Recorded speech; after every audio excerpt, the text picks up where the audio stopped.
तो कौन साहब ठीक है, डेवलपमेंट ठीक है, लेकिन वहीं आपने देखा कि बारिमपुरा में एक शॉपकीपर, नॉर्थ कश्मीर के सोपोर में एक कमसिन बच्ची मासूम गुड़िया को कत्ल करने की एक कोशिश की गई। तो कहीं आप इनको रूल आउट करते हैं कि ये जो पोस्टर्स धमकियां होती हैं ये कहीं ना कहीं मेन स्ट्रीम पार्टियां ही छपवाती हैं, लेकिन उस एक्ट में तो डायरेक्ट वो लोग मुलविस हैं जिनकी पुष्टि डायरेक्टर जनरल ने की। नहीं, वो तो बात ठीक है कि कुछ जो टेररिस्ट ऑर्गेनाइजेशंस हैं, कुछ जो सेपरेटिस्ट ऑर्गेनाइजेशंस हैं, वो भी इस काम को कर रहे हैं, क्योंकि जो उनका आका है, जो उनका प्रमुख है, जो उनका हेड है, उसको ये लगता है कि भाई मैं इतनी इन्वेस्टमेंट कर रहा हूँ यहाँ, मैं इतने टेररिस्ट भेज रहा हूँ, मैं इतने वेपन भेज रहा हूँ, मैं इतना हवाले के ज़रिए से पैसा भेज रहा हूँ, ये क्या हो गया, मैं तो खाली हो गया हूँ, मेरे पास तो कुछ ही नहीं रह गया। इतना सारा होने के बाद भी इन्होंने कुछ ही नहीं किया।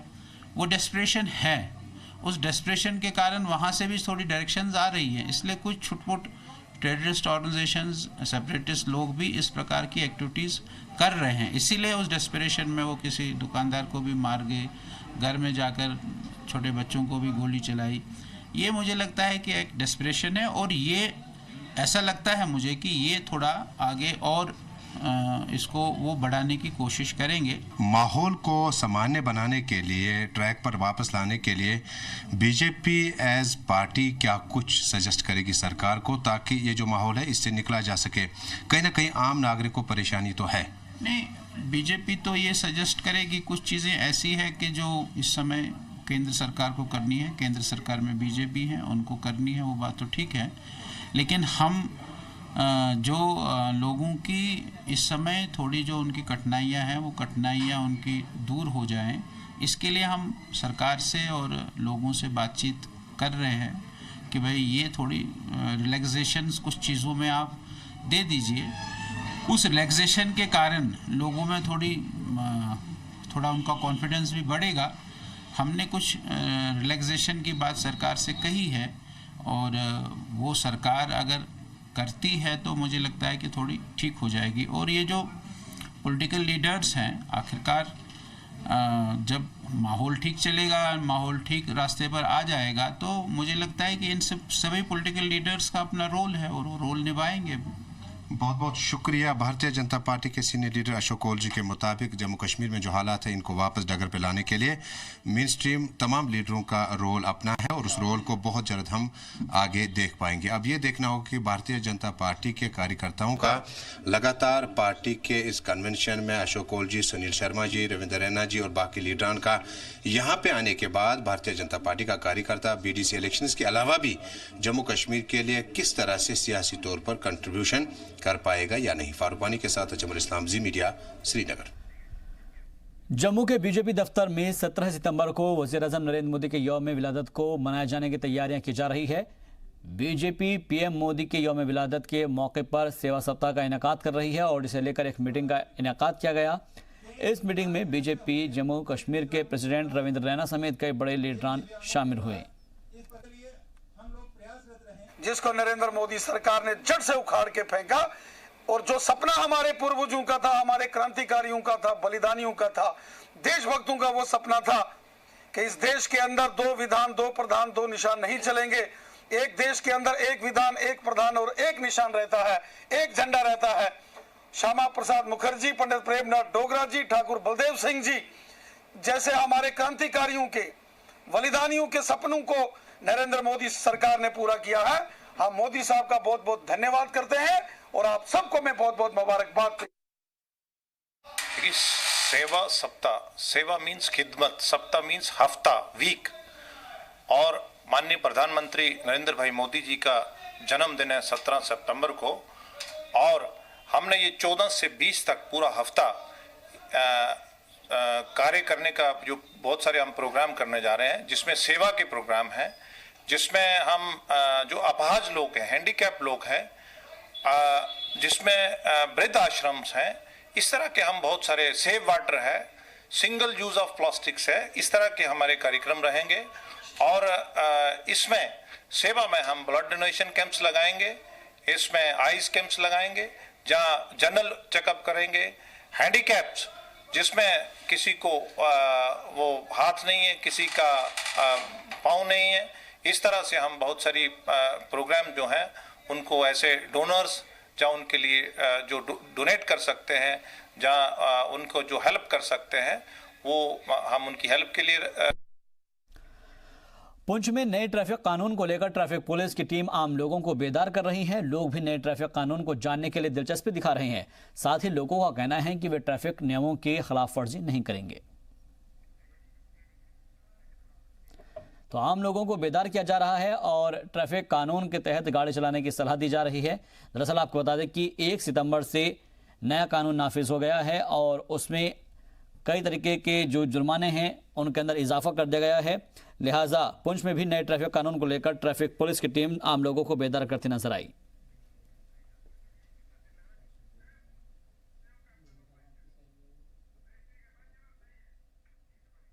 मरकजी हुकूमत ने जम्मू कश्मीर के बागान से किसानों से सेब की सीधी खरीदारी करने का फैसला किया है। कश्मीर में सेब के ताजिरों के खिलाफ दहशतगर्दों की साजिश पर मरकजी हुकूमत ने यह बड़ा फैसला लिया है। पेश है खास रिपोर्ट।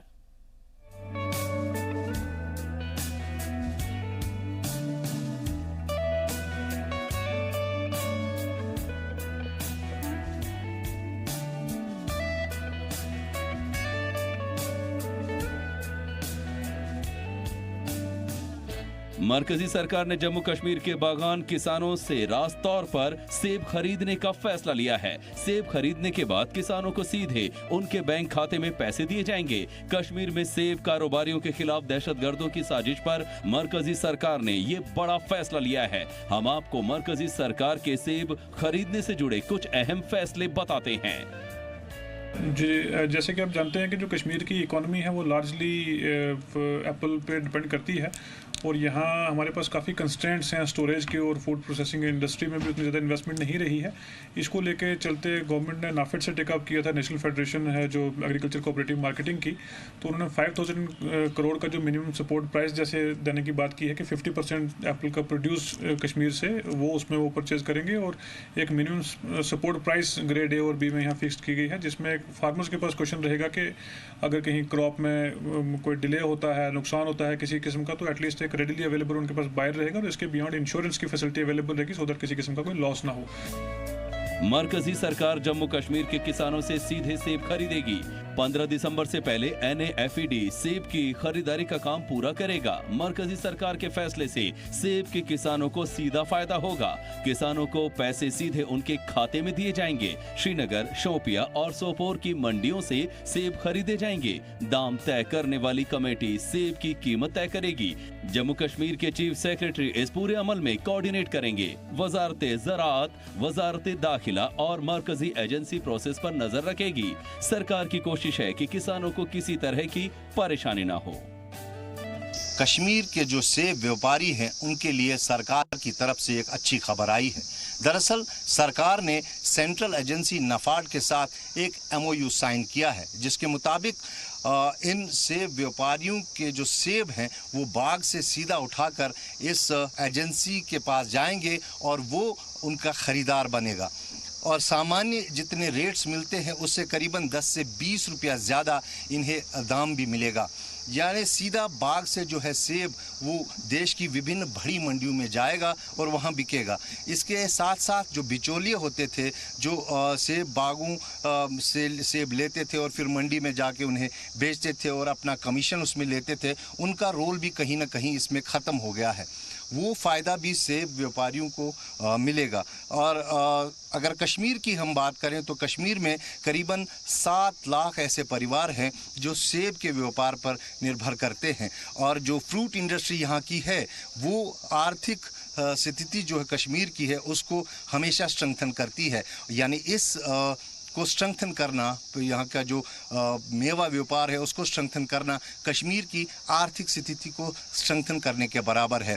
ये एक अच्छा कदम है जिसे यहाँ के व्यापारियों ने जो है स्वागत किया है, क्योंकि काफ़ी तनाव भरा माहौल रहा है और ऐसे में चिंता थी यहाँ के व्यापारियों को कि कैसे अपने इस क्रॉप को जो बिल्कुल आप मेरे पीछे इस पेड़ पे देख सकते हैं तैयार है बिकने के लिए, कुछ ही देर में इनको उतारा जाएगा, पेटियों में बंद करके इन्हें फिर के हवाले किया जाएगा और नफाड फिर इसे देश की विभिन्न मंडियों में जो ये विश्व प्रिय सेब है कश्मीर का उसको बेचा जाएगा।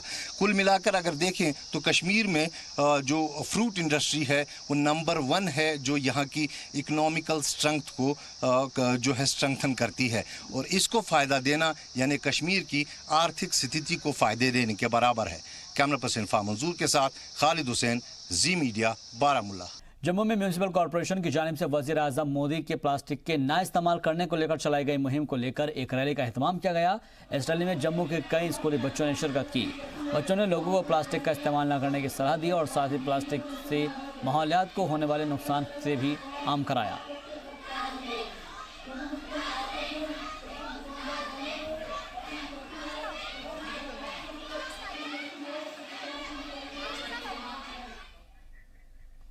पुंछ में 2016 को हुए दहशतगर्दाना हमले में शहीद हुए जम्मू कश्मीर पुलिस के CID विंग के हेड कांस्टेबल राजेंद्र कुमार की तीसरी बरसी पर खराज अकीदत पेश की गई।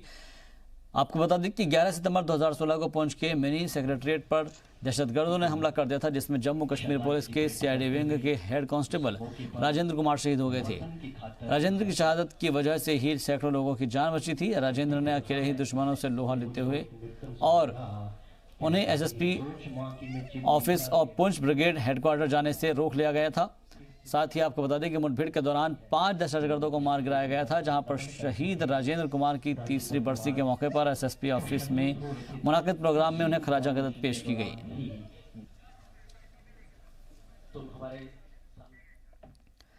राजौरी पुलिस की जानिब से भी जिले भर में ट्रैफिक बेदारी प्रोग्राम का एहतमाम किया गया, जहां पर इस दौरान लोगों को ट्रैफिक कानून की खिलाफ वर्जी करने के बाद लगने वाले जुर्माने की जानकारी दी गई। इसके लिए राजौरी के अलग अलग मकामात पर प्रोग्राम का इनेकाद किया गया।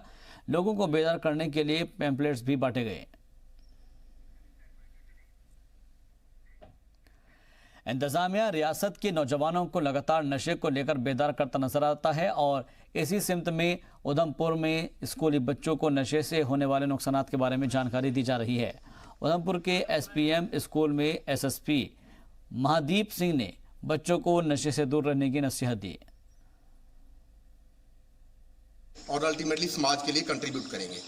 तो मैं स्कूल की मैनेजमेंट का धन्यवाद हूं कि आज उन्होंने हमें यहाँ पे बुला के हमें मौका दिया है कि इतने अच्छे प्रांगण में, कितने अच्छे स्कूल में, इतने अच्छे बच्चों के बीच में बैठ के कुछ बातचीत की जाए। जैसे कि पहले मेरे सीनियर कोलीग रतन मल्होत्रा जी ड्रग्स के बारे में आपको बता रहे थे, तो मैं इसमें ये थोड़ा सा ऐड करना चाहूँगा कि ये ड्रग पे यहाँ जो बात करने का नज़रिया ये नहीं था या इस ढंग से बात आपसे नहीं की गई कि कोई स्कूल में कोई ड्रग लेता है। बेसिकली हमारे स्कूल के जो बच्चे होते हैं they are the ambassadors of the society और एक अच्छा मैसेज अगर उनको मिलता है वो उनके ज़रिए जो सोसाइटी में प्रोपेगेट होता है। इसलिए आपको अगर हम ड्रग के बारे में बता रहे थे कि अच्छा क्या है इसमें, इसको कैसे इसको दूर करना चाहिए या इसके क्या घातक नतीजे होते हैं, तो ये आप हमारा एक अंग है सोसाइटी के जिनके जरिए ये बातें हम जो है समाज में ले जाते हैं। रामबन के पंच और सरपंचों का एक डेलीगेशन ने DDC नजीम जाय खान से मुलाकात की और इस दौरान पंचों और सरपंचों ने नए वाटर सप्लाई स्कीम का फायदा उनके इलाकों तक पहुंचाने का मुतालबा किया। पट्टन में मरीज अस्पताल में सहूलत की कमी से परेशान हैं और मरीजों के अलावा तीमारदारों की माने तो पट्टन और उसके आसपास के हज़ारों लोग इलाज के लिए पट्टन के गवर्नमेंट अस्पताल पर ही मुनहसर है, लेकिन सहूलत न होने की वजह से मरीजों को निजी अस्पतालों या फिर दूसरे मकामात का रुख करना पड़ता है। एक हामला खातून की माने तो सरकार की जानिब से दस्तयाब फैसिलिटीज़ उन तक नहीं पहुँच पाती। वजह यह है कि यहाँ पे USG मशीन लाई गई, किसी ने डोनेट की है, मगर बदकिस्मती से डॉक्टर अवेलेबल नहीं है। यहाँ पे ऑलरेडी था USG डॉक्टर, उसको यहाँ से ट्रांसफ़र किया तो तब से दूसरा डॉक्टर यहाँ पे नहीं लाया गया। दूसरी प्रॉब्लम यह है कि एक्सरे मशीन यहाँ पे है हॉस्पिटल में, मगर जो एक्सरे टेक्नीशियन है वो बोल रहा है इसमें कुछ फॉल्ट है, एक्सरे भी नहीं हो रहा है। हालात तो ख़राब है, आप खुद देख रहे हैं, लोग चल नहीं सकते हैं क्योंकि ट्रांसपोर्ट की प्रॉब्लम है, हालात थोड़ा सा ख़राब है, तो दूर जाना पड़ता है, श्रीनगर नहीं जा सकते हैं। बहुत से सारे लोग गरीब हैं जिनके पास गाड़ियाँ नहीं हैं, वो कैसे जा सकते हैं। तो इसलिए लोगों को बहुत मुश्किलात हो रहे हैं यहाँ हॉस्पिटल में। हमारी गुजारिश है गवर्नमेंट से, मेहरबानी करके आज देखिए इन हालातों में ये गरीब आवाम कहाँ जाएगा, तो इसके लिए जल्द अज जल्द डॉक्टर भेजें और इस एक्सरे मशीन को भी देखें क्या प्रॉब्लम है। मुल्क भर के साथ साथ डोडा में भी गणेश चतुर्थी से शुरू हुए भगवान गणेश की पूजा इख्तिताम पजीर हो गई। इस बीच धूमधाम से भगवान गणेश की पूजा की गई, जिसमें मकामी लोगों ने बढ़ चढ़कर हिस्सा लिया। 10 दिनों के बाद चिनाब नदी में गणेश की मूर्ति का विसर्जन कर दिया गया। जिनेवा में UNHRC की मीटिंग में पाकिस्तान ने एक मरतबा फिर से कश्मीर वाला कार्ड खेलने की कोशिश की और पाकिस्तान के वजीर खारजा शाह महमूद कुरैशी ने करीब 16 मिनट की लंबी एक झूठी स्क्रिप्ट पढ़ी, लेकिन जैसा होता आया है एक बार फिर से पाकिस्तान को मुंह की खानी पड़ी है। झूठे पाकिस्तान की साजिश बेनकाब हो गई। The decisions were taken by our parliament after a fully televised debate and enjoys widespread support. These were sovereign decisions entirely internal to India. No country can accept interference in its internal affairs, certainly not India. UNHRC की meeting में वजारत खारजा की secretary east Vijay Thakur Singh ने पाकिस्तान को ऐसा करारा जवाब दिया कि हिंदुस्तान के खिलाफ फिर किसी मंच पर झूठी साजिश और अनर्गल बयान देने से पहले पाकिस्तान 100 बार सोचेगा। हिंदुस्तान के विमेन एम्पावरमेंट का जीता जागता नमूना देते हुए 59 साल के विजय ठाकुर सिंह ने सिर्फ 166 सेकंड में 63 साल के शाह महमूद कुरैशी और पाकिस्तान के एजेंडे को नाकाम कर दिया। बड़ी बात ये रही कि इसके लिए उन्हें पाकिस्तान का नाम लेने की जरूरत तक नहीं पड़ी। वजारत खारजा में सेक्रेटरी विजय ठाकुर सिंह ने कहा कि पाकिस्तान ने UNHRC में जम्मू कश्मीर के बारे में गलत और मनगढ़ंत कहानी पेश की है, जबकि खुद पाकिस्तान दहशतगर्दी का मरकज है और अपनी अल्टरनेटिव डिप्लोमेसी के तौर पर सरहद पार से दहशतगर्दी को फरोग देता है। The world, in particular India, has suffered greatly on account of state-sponsored terrorism. It is time to collectively take decisive and firm action against terror groups who threaten fundamental right to life. Vijay Thakur Singh ने साफ किया कि Hindustan human rights को फरोग देने और उसकी हिफाजत करने में यकीन रखता है, जबकि हमारा पड़ोसी मुल्क इलाके में किसी भी शक्ल में दहशतगर्दी को फरोग देने और उससे माली तौर पर मदद लेकर उसकी हिमायत करता है। हकीकत में ऐसा मुल्क ही ह्यूमन राइट्स की खिलाफ वर्जी करने वाला सबसे बड़ा मुल्क है। One delegation here has given a running commentary with offensive rhetoric of false allegations and concocted charges against my country. The world is aware that this fabricated narrative comes from the epicenter of global terrorism, where ringleaders are sheltered for years. UNHRC में हिंदुस्तान में जम्मू और कश्मीर के खुसूसी दर्जे को रद्द करने के बारे में भी अपना रुख साफ किया। हिंदुस्तान ने साफ कर दिया है कि ये फैसला कॉन्स्टिट्यूशनल फ्रेमवर्क के तहत ही लिया गया है और इसे लेकर कोई भी बाहरी दखल बर्दाश्त नहीं किया जाएगा। These were sovereign decisions entirely internal to India. No country can accept interference in its internal affairs, certainly not India. पहले भी UNSC में कश्मीर पर झूठे एजेंडे के साथ झंडा बुलंद करने की कोशिश पाकिस्तान पर भारी पड़ी थी और अब पाकिस्तान का वही हाल UNHRC में भी हुआ। That Article 370 was a temporary provision of the Indian Constitution. The recent modifications of Article 370 is within our sovereign right and entirely an internal matter of India. बस देखना यही है कि बार बार इंटरनेशनल प्लेटफॉर्म पर कश्मीर को लेकर जलील होने वाले पाकिस्तान का सोया हुआ ज़मीर कब उसे सच्चाई से सामना कराता है। ब्यूरो रिपोर्ट, जी मीडिया।